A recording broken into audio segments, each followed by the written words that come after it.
আসসালামু আলাইকুম সুপ্রিয় দর্শক, আপনাদের ভালোবাসায় আসলাম এক অসহায় মেয়ের কাছে। আমরা শুনবো তার জীবন কাহিনী। আমরা পুরো স্ক্রিপ্ট দেখবো, কেউ স্ক্রিপ্ট কেটে দেখবো না। আসসালামু আলাইকুম। ওয়ালাইকুম আসসালাম। আপু, তুমি কেমন আছো? জি আলহামদুলিল্লাহ ভালো। সকালে কি নাস্তা করেছো? জি করেছি। আচ্ছা, যাই হোক, তোমার নামটা জানো কি? আমার নাম সাথী। সাথে আর district, home district? Natore. Natore. নাটোরের কাঁচাগোল্লাই খেতে পারি, মজা না? হ্যাঁ।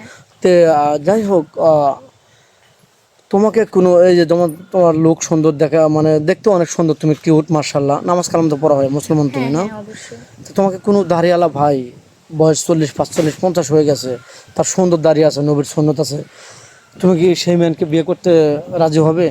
জি আলহামদুলিল্লাহ করবো, কেন করবো না।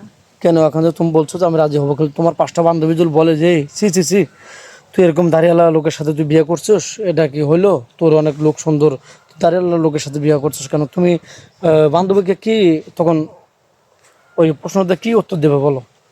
আমার বান্ধবী তো আমাকে খাওয়াবে না, যে আমাকে বিয়ে করবে সে আমাকে খাওয়াবে। না, ওই দাড়ির কথা বললে তাকে তুমি কি অ্যান্সার দেবে? না, দাড়ির কথা বলছে, এটা আমার আমার ব্যক্তিগত ব্যাপার, এটা বলার তো তার কোনো অধিকার নাই। জি, তুমি বলতে পারো যে এটা না, নবীর সুন্নত, দাড়ি রাখা ভালো, এবং মুসলমানের এটা রাখতে হবে, বা রাখা মানে ভালোই আর কি, দাড়ি রাখতে হবে। তো যাই হোক, তোমার একটা ভালো ম্যানের সাথে বিয়ে সাথে হইলো, প্রবাসী এক লোকের সাথে বা বাংলাদেশের লোকের সাথে, তার টাকা পয়সা আছে, সব কিছু আছে, তার মনটা ভালো আছে। তোমাকে কোনো জায়গায় হঠাৎ করে এক ভোর সকালবেলা বললো যে চলো কোথাও ঘুরতে যাই, তুমি কোন জায়গাটা যাবে? আমি ঢাকাতে হাতির ঝিলে যাব। এই এত জায়গা থুয়ে, বাংলাদেশের 64 জেলা এত জায়গা থুয়ে তুমি হাতের ঝিল যাবে, তার মানে? না, আমি শুনেছি ওখানে অনেক সুন্দর ও, জায়গাটা অনেক সুন্দর, এটা শুনছো? এর আগে তো যাওনি? না। কখনো যাওয়া হয়নি? স্বামীকে নিয়ে প্রথম যাবে? হ্যাঁ। ও, এত জায়গাতে তোমার হাতের ঝিলটাই পছন্দ হইলো? হ্যাঁ। এক একজনের এক একটা ভালো লাগার বিষয় আছে, হয়তো তুমি কারো মুখে জায়গাটার নাম অনেক সুন্দর শুনেছো, এই জন্য তোমার জায়গা যাওয়ার জন্য খুবই আগ্রহী না? তো যাই হোক, তুমি তো রান্না বাড়া সবই পছন্দ করো বা করতে পারো। হ্যাঁ ইনশাআল্লাহ পারি। খাওয়ার দিকে তোমার কি পছন্দ? তোমার স্বামী যদি তোমাকে ভালোবেসে এটা ওটা এনে খাওয়ায়, বাজারে গেল, হাটে গেল, কিছু আনবে, তোমার জন্য কি আনবে? কি পছন্দ তোমার? আইসক্রিম, চকলেট, ও, চিপস এগুলো। আচ্ছা, যাই হোক, আর তুমি কি রান্না করতে ভালোবাসো? যে আমি খাই না কিন্তু রান্না করতে খুব ভালোবাসি, কোনটা সেটা? কি রান্না করতে আমি ভালোবাসো? সবকিছুই রান্না না করতে না, পারি। সবই পারো, গরিবের মেয়ে, সব রান্না শিখছো। হ্যাঁ। তো যাই হোক, একটা কোশ্চেন করবো হ্যাঁ করে। অনুমতি দিলে? যাই হোক, আমরা কোন জিনিস হাটের থেকে কিনে এনে রান্না করে ফেলে দিই? তেজপাতা। যাই হোক, তোমার মেধা ভালো আছে, এবং তোমার যেমন চেহারা তেমন তোমার মেধা। যাই হোক, তুমি অল্প সহজে বলে দিছো তেজপাতা, রাইট অ্যান্সার।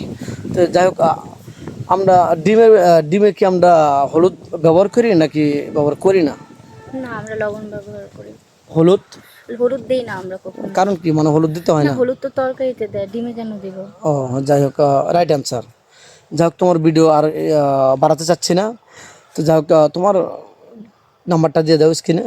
আমার তো কোনো মোবাইল নাই, আমি আসলে অনেক দূর থেকে আসছি, তো আমার সাথে যোগাযোগ করতে হলে আপনাদের স্ক্রিনে দেওয়া নাম্বারের মাধ্যমে আমার সাথে যোগাযোগ করতে হবে। দর্শক বন্ধু, শুনতে পেলেন, মেয়েটার কোনো ফোন নেই, আবারও বলছে মেয়েটার কোনো ফোন নেই, অসহায়, অনাথ, গরিব মেয়ে। ওর 2 বেলা 2 মুঠো ভাত খাওয়া খুবই দুষ্কর। ওর যে পরনে পোশাক আছে এটাও তার বান্ধবীর, তার নিজের না, সঠিক কিনা? জি। নিজের পোশাকটাও গায়ে আছে, এটাও তার না। খুবই কষ্টে আছে মেয়েটা। কেউ অনুদান করতে পারেন এবং বিয়েও করতে পারবেন। তো যাই হোক, আমাদের নাম্বার দেওয়া থাকবে, ইউটিউব চ্যানেল কর্তৃপক্ষের নাম্বার দেওয়া থাকবে। কেউ ভিডিও কল দেবেন না, দয়া করে অডিও কল দেবেন। ভিডিও কল দিলে ব্লক করতে বাধ্য হব। ভালো থাকবেন, সুস্থ থাকবেন, এই বলে শেষ করে দিচ্ছি। আল্লাহ হাফেজ।